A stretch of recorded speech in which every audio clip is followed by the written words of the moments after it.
assunto hoje é o projeto Natal Original Artes e Ofícios. A chamada pública foi aberta, os artistas podem se inscrever. E eu trouxe aqui hoje o secretário de Cultura do município de Natal, nosso querido Dácio Galvão, para dar mais detalhes. Que projeto é esse, Dácio? Bom dia. Bom dia, Diógenes. É um prazer retornar ao seu programa, aproveitar a audiência para divulgar esse projeto de absoluta importância para a cidade, porque trabalha num viés de cultura popular, com artesãos, principalmente, mas também extensivo aos artistas plásticos, naifes ou ingênuos, como queira chamar. Empreendedores também. Aí envolve naturalmente o microempreendedor, as empresas na área artístico-cultural, cooperativas, associações, exceto fundações. Quer dizer, todos eles estão habilitados ou com a possibilidade de se habilitar no edital. E qual é o objetivo do projeto? Olha, o objetivo é o seguinte, principalmente a prefeitura vem preocupada em tirar o artesanato que historicamente foi tratado assim com um certo clientelismo e tal, de absorção e concessões. E aí, com a instauração dessas chamadas públicas, já é o 3º ano, a gente pretende e estamos conseguindo dar uma qualificação melhor na identidade desse artesanato, né? E para isso a gente constitui uma comissão curadora com expertise nessa área, com 4 pontos fundamentais, que é exatamente a funcionalidade, o acabamento da peça, a estética, o design, né? E o caráter também do acabamento. Com isso aí você começa a qualificar e você consegue gerar uma certa identidade do artesanato que tenha uma relação mais diretamente ligada à cidade, à grande Natal, porque teremos aí 80% de artesãos e 20% estendido para a possibilidade de todo artista que trabalha na região da grande Natal poder participar também. Nós temos exemplos de outros estados e outras cidades, especificamente Recife, Fortaleza, que já estão bastante avançados nessa área. Fundamental é realmente a qualificação e a simbologia do valor agregado, né, para o mercado, para o aspecto mercadológico, vai depender disso. Porque o que potencializa a compra de um turista, por exemplo, ou mesmo alguém que tenha um interesse por esse tipo de produção, é a autenticidade, né? É aquela característica peculiar da área, do território, né? Exatamente. Então é isso. A Secretaria de Assistência Social, que tem a nossa companheira Usamar Pereira, nós estamos trabalhando em parceria. Então o Natal Original é aquela loja que está ali no Mirassol, na árvore do Mirassol, e que ela vem trabalhando toda uma logística, porque na realidade as inscrições abriram agora dia 14, vai até o dia 18. E no dia 8 de junho a gente tem o resultado publicado no DOM. Agora, deixa eu queria que você explicasse melhor para o nosso ouvinte essa questão do clientelismo de tempos passados. Eu quero dizer assim, o critério de edital, o que é que ele possibilita, Deus? Ele possibilita uma concorrência, né, democrática, porque o acesso a essa habilitação ao edital é para todos, e na hora em que você tem uma comissão, né, categorizada e com qualificação para determinar ali a classificação das tipologias, né? Os seus critérios do ponto de vista, como eu falei aqui, estético, do design, do acabamento, da funcionalidade, você vai qualificando os objetos que poderão ser expostos. E antes prevalecia aquela coisa, a coisa da amizade, do subjetivismo, da carimbagem, do acesso que tinha isso, aquele gestor, exatamente, aquele vereador, é verdade, é isso. Isso é o que existia ontem. É verdade, Eu diria que de 2 anos para cá isso reduziu bastante. Muito, muito. E a gente está num processo de construção, naturalmente, não é de baixo para cima, é dialogando com os próprios artesãos e opiniões e criando uma nova cultura, que é a cultura que hoje vem predominando no país. No caso do artesão, no caso do artista plástico, do empreendedor individual, obter essa habilitação dá que tipo de direitos? Só para o nosso ouvinte entender. Não, dá direito aos espaços públicos. Isso, enfim. Dá direito a ele fazer a exposição dele, do material dele, com a tipologia dele, se é cerâmica, se é pena, se é escama de peixe, enfim, se é madeira, se é metal, o que seja. Na loja, Natal Original, sem que ele tenha que pagar nada, e ele próprio ser o comerciante direto com o consumidor. Então não há um atravessador, não há o produtor direto para o consumidor. Então ele tem essa possibilidade expositiva lá, essa logística toda que a Centers oferece. Essa loja fica em Mirassol, que é fruto assim, de uma parceria com o Sebrae ainda na Copa do Mundo passada, né? E que eles tinham um projeto Brasil Original, nós criamos o Natal Original e a partir daí ela tomou rumo e curso. Esse tipo de chamada pública não tem nada a ver com os espaços já ocupados por esses profissionais? Não, em outras áreas, nem nas áreas privadas, não. O que a gente sente hoje é que mesmo aqueles proprietários de áreas privadas, eu daria como exemplo agora mesmo, nós estamos sendo procurados pelo aquele shopping de artesanato ali em Ponta Negra, para ter um diálogo e estabelecer parcerias público-privado, que isso é muito bom, né? Porque muitas vezes o comerciante... Ali que fica perto do ponto 7. Ponto 7.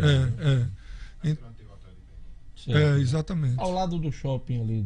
Do Praia Shopping, é verdade. Então isso já, você vê que já começa a se multiplicar, porque o que havia, sem preconceito e xenofobismo, era uma invasão muito grande do artesanato de outros estados e tal aqui. E o artesão aqui sem esse protagonismo que ele merece e deve, assim como os demais, né, das suas origens, seja em Recife, seja onde for, tem seus espaços construídos.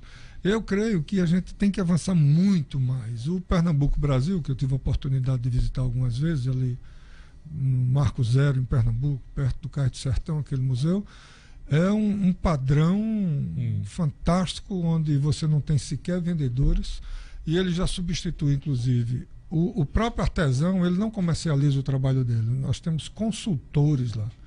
É um trabalho incrível, e eles avançaram bastante. Não é à toa que você tem artesanato lá de, sei lá, R$50 até R$10.000. Sabe? Além de Pernambuco, você citou que outros locais do país também já avançaram nessa valorização, qualificação e definição de uma identidade cultural. Que cidades, além de... Olha, eu citaria, por exemplo, Fortaleza também está muito avançado, né? Eu citaria um projeto que São Paulo agora quer levar a efeito, num retalho assim, que seria todo o Brasil presente, mais ou menos como o Memorial da América Latina. Tem o Brasil inteiro ali. Mas sendo que esse memorial não seria da América Latina, seria do artesanato brasileiro, né? Há um projeto que Juca Ferreira levantou essa bola lá. O Juca que foi o ministro da ministro da Cultura e foi secretário de Haddad, né? Na administração anterior. E a própria Bahia, né? Ele tem uma estrutura já bem definida no mercado modelo e tal, etc. E mesmo aqui em Maceió também, né? A gente tem um potencial incrível. O Museu de Cultura Popular, que aliás aqui nós temos uma média de 2.000 peças, só com o artesanato e a imaginária norte-riograndense. É um museu que não fica a dever a museu nenhum do Brasil, porque eu visitei em 5 ou 6 nessa linha antes de a gente constituir esse projeto aqui.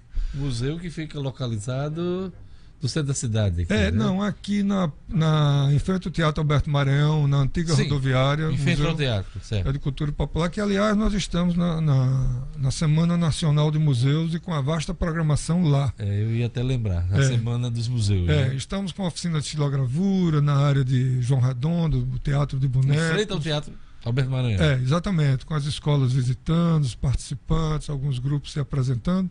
Mas, enfim, ali é uma grande mostra do que nós temos de potencial na arte, na estética, no acabamento e na funcionalidade do artesanato do Rio Grande do Norte. Eu diria que o turismo, por exemplo, se ele é potencializado com essa área, ele vai ter uma agregação fantástica, porque a Feira Internacional do Artesanato, por exemplo, lá em Pernambuco, eu visitei o ano passado, você tem hoje já uma estrutura montada, que você tem uma fila de 300 metros, por exemplo, para você ter acesso. Você não passa 10 minutos na fila. E é um consumo incrível. Você pega o pessoal do Alto do Moura, o pessoal vai para lá. Então, aqueles mestres de 80, 85 anos, eles estão lá, mas já tem, digamos assim, os seus discípulos numa situação lá. Me lembro bem que eu vi seu Manuel Eudócio, que é um cara que conviveu ainda com Vitalino, né? E aí ele estava lá, ele está bem velhinho e tal, mas ele já tinha um discípulo direto do lado dele. Quer dizer, essa coisa da transmissão dos saberes, eles já estão trabalhando de uma maneira muito intensa. Nós temos exemplos aqui, como o Etevaldo ali em Ceará Mirim, o filho dele também já desenvolve um grande trabalho. O Etevaldo é quem fez aquela escultura de Iemanjá, ali na praia, mas ele é mais caracterizado com o trabalho cerâmico mesmo, né? Rendeiras. Quem mais? Etc. Você lembra? Olha, tem uma figura aqui também muito interessante, que é Santos, né? Tem um trabalho maravilhoso. Temos ainda uma tradição toda ligada ali à região do Seridó, com Luzia Dantas, por exemplo, né? Sim. O Chico Santeiro, que já é falecido, mas tem um acervo aí na mão de marchands privados. Uma Nossa Senhora de Santana. Feita por ele? Não, feita por Luzia Dantas. Luzia? Luzia. Ela ainda está em atividade, né? Tá, apesar ela teve de alguma dificuldade de neurológica e tal, de motora, mas está. E, enfim, nós temos Santana também aqui, que é um cara transgressor, ele tem um trabalho muito interessante no artesanato erótico, que lembra muito aquele acervo do Museu Chileno de arte erótica e tal, etc. E ele também tem uma relação de uma construção de esculturas em cima dos orixás, né? Da matriz afro-religiosa. Ele é um cara muito especial, o Santana. Então, bacana, que coisa boa. Então, nós estamos aí com o Natal Original, projeto Natal Original, Artes e Ofícios. As inscrições que foram abertas no dia 14 e vai até 18. Dia 18. Então, também é pouco tempo, né? Agora, né? Nesse período, quer dizer, tem um desdobramento do recursal. E aí, quando for no dia 8 de junho, tem o resultado final. E a exposição começa no início de julho e é durante um ano, naquele até espaço, julho de 19. Naquele espaço de Mirassol. Exatamente. A chamada está disponibilizada no blog da Funcart, também no site da Prefeitura. Por último, eu queria um comentário seu. Tem uma decisão da Justiça para que os professores do município voltem às atividades, né? Certo. E hoje, coincidentemente, na televisão está sendo veiculada uma mensagem do Sinti, do Sindicato dos Trabalhadores, fazendo alusão direta ao Carnaval e ao São João. E há dinheiro para se gastar com Carnaval e Natal, com o São João e Natal, mas não há dinheiro para gastar e atender as reivindicações dos professores. Eu queria um comentário seu, como responsável por toda a organização, não só do Natal, mas também de qualquer atividade cultural aqui no Rio Grande do Norte. Aliás, no município de Natal. É de estranhar essa postura e essa colocação pelo seguinte: nós sabemos que o grande mote mundial hoje é a economia criativa. Isso não sou eu que digo, mas são os especialistas em economia. A administração Carlos Eduardo, ela inovou no sentido mais radical do termo, na medida em que é a primeira administração que investe no bem imaterial, caso cultural, e quem mais investiu entre todos os prefeitos anteriores foi ele, daí Diógenes da Cunha Lima achar que ele hoje é o prefeito da cultura, etc. Ele que deixou a prefeitura, né? Isso, ele causa do tal, cuja atual gestão dá continuidade a essa... Então, esse investimento e a aferição econômica feita pelo FEComércio é algo que não põe em nenhuma dúvida que a cultura é um pilar fundamental, uma força motriz para o país, não só o país, no caso Brasil, mas a Europa toda, Estados Unidos, enfim, é uma condição básica para que é um fermento, como diz a nossa economista lá. Investimento público que mas com gera retorno, emprego, renda, movimento, imposto. Cidadania. Imposto. Né? Cidadania, inclusive imposto para o Estado, fundamentalmente na hotelaria, não só para o município. Né? Agora, Diógenes, então isso me parece sim uma certa crítica demagógica, porque a educação e a saúde, todos sabemos que a alocação de verba é preceito constitucional. Então, aquela verba já é carimbada. E, além do mais, o município investe para além do que a Constituição exige, né? Então, não vejo essa relação com nenhuma consistência, né?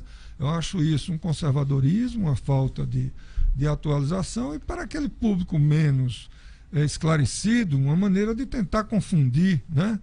Gasta com Por isso eu fiz questão de claro, eu acho isso pobre. A discussão tem que ser num nível mais elevado, né? Num nível menos, digamos, politiqueiro, e mais num nível técnico de uma ação de governo, porque não há como você negar o empoderamento econômico da cultura. Miriam Leitão disse: a cultura não é mais, no período de crise, a cereja do bolo. Ela é o fermento.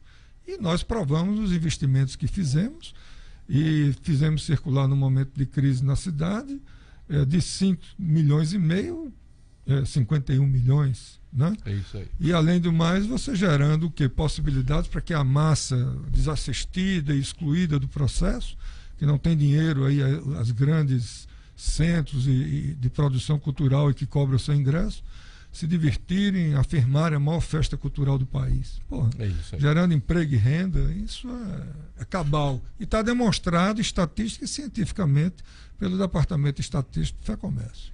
Eu queria agradecer a presença aqui do secretário de Cultura do município de Natal, Dácio Galvão. Dácio, muito obrigado. Eu agradeço, Diógenes, e quero dizer que nossa linha de trabalho vai permanecer. O prefeito Álvaro Dias tem nos dado uma grande contribuição já em termos de abertura para esse eixo cultural cada vez mais se fortalecer. Hoje teremos um despacho para discutir isso, e temos os ciclos para trabalhar, os processos formativos. Lançamos agora mais 3 editais na área do teatro, né? E com isso o Fundo de Cultura também foi lançado, um outro edital. Portanto, são 5 editais agora, sem falar na Lei de Jaime Maranhão, que vem monopolizando as ações culturais da cidade. Isso é assunto para outra entrevista aqui no Jornal 96. Ok. Tenhamos todos um bom dia. Logo mais na RN Acontece da Banda, eu vou entrevistar João Maia, líder do Partido da República aqui no Rio Grande do Norte. João Maia no RN Acontece da Banda, comigo 12h10. Conto com sua audiência. Siga com a programação da 96. Logo mais, Padre Nunes com o programa Fé na Vida. A todos um bom dia. Até amanhã. Tchau.